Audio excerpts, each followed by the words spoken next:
Alors, bonjour à tous à la maison. Bienvenue à cette petite capsule de Lachaume Training. Je me présente Charles Mathieu Lachaume. Je suis kinésiologue, donc préparateur physique, mais aussi détenteur d'une maîtrise en sciences de l'activité physique. Aujourd'hui, je vais vous donner des petits conseils d'une nouvelle étude qui a été parue très récemment, il y a quelques jours de cela, même quasiment une semaine.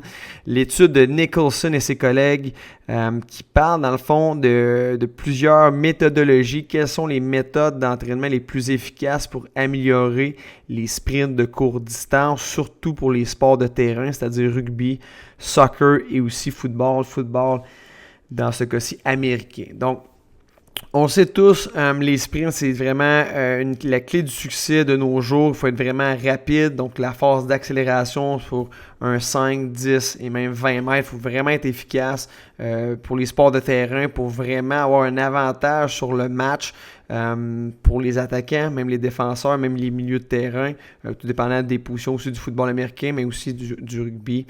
Donc, c'est vraiment primordial. Le but aujourd'hui, c'est de vous donner des applications pratiques, des trucs qu'est-ce qu'il faut un petit peu plus passer du temps sur ces éléments-là pour augmenter, améliorer la performance des sprints sur de courtes distances.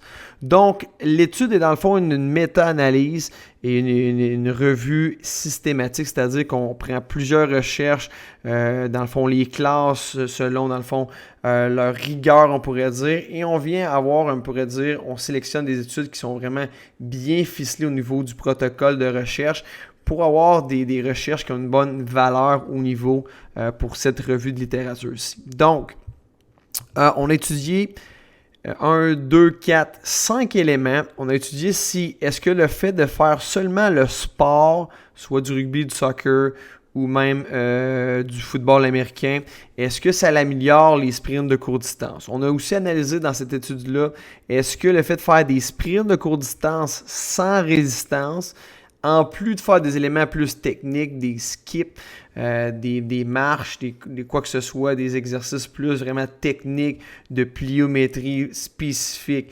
à la course, c'était aussi une méthodologie qui était utile pour développer les sprints de courte distance, la performance. On a aussi regardé la méthodologie, on pourrait dire numéro 2, c'était des sprints, comme on peut voir l'image en haut à droite, les sprints résistés, donc mettre une résistance, une charge sur un genre de sleigh, un sled, qu'on dit en anglais, ou même assisté, dans le fond, qu'il y a un harnais qui est plus positionné, ou plus, je devrais dire, dans le fond, l'appareillage est situé en avant de nous, il vient vraiment, ça peut être une bande élastique, ça peut être sur un système comme le 10-80 qui vient vraiment augmenter la vitesse de déplacement, donc ça l'accentue la vitesse de déplacement de l'individu en termes de sprint. C'est assistant, on pourrait dire. Donc, il y a aussi la méthodologie numéro 3 qui était de faire de la musculation, donc moins spécifique vraiment au sprint, musculation et ou pliométrie qui était utilisée. Donc, pliométrie qui veut dire des sauts, comme l'exemple si-bas. Et aussi une méthodologie qui était plus combinée, qu'on mettait par exemple des sprints sans résistance avec de la musculation. Donc, on analysait ces 5 éléments-ci pour voir lesquels viennent augmenter la performance des sprints sur courte distance. L'étude a été faite plus chez les individus adultes, donc à prendre aussi en considération. Voyons voir maintenant les résultats de l'étude. Donc, si on veut améliorer, les chercheurs ont déterminé que si on veut améliorer la performance de 0 à 5 mètres, donc vraiment au football, c'est super essentiel pour les départs, l'accélération, on pourrait dire en anglais, on dit le first step, les premiers pas. Donc, ils ont remarqué que vraiment, on appelle ça un effect size, la taille de l'effet, bénéfique ou non, le fait de seulement faire les sports, c'était pas assez suffisant. Même ça l'aidait, mais la moyenne était très, très, très minime d'amélioration. Donc, je vous dirais, c'est à proscrire. Vraiment, si vous voulez améliorer les sprints, si vous pratiquez seulement votre sport, ça ne vous aidera pas à être plus efficace, plus rapide sur de courtes distances. L'élément numéro 2, c'était les sprints plus techniques. Donc, le fait de faire seulement des sprints de courte distance pour nous aider à être efficace sur 5 mètres, c'était non plus pas une bonne méthodologie d'entraînement. L'effet était vraiment minime, même négatif. Donc, on pourrait dire faire du sport, seulement notre sport, faire aussi des sprints sans résistance, on va être efficace de 0 à 5 mètres. C'est 2 éléments qui ne viendront pas nous aider sur le terrain. Par contre, les 3 prochaines, les sprints résistés et ou assistés, faire de la musculation, des sauts, ou même une méthodologie qui était plus combinée, ça a vraiment un effet qui était moyen agréant, donc très positif. C'était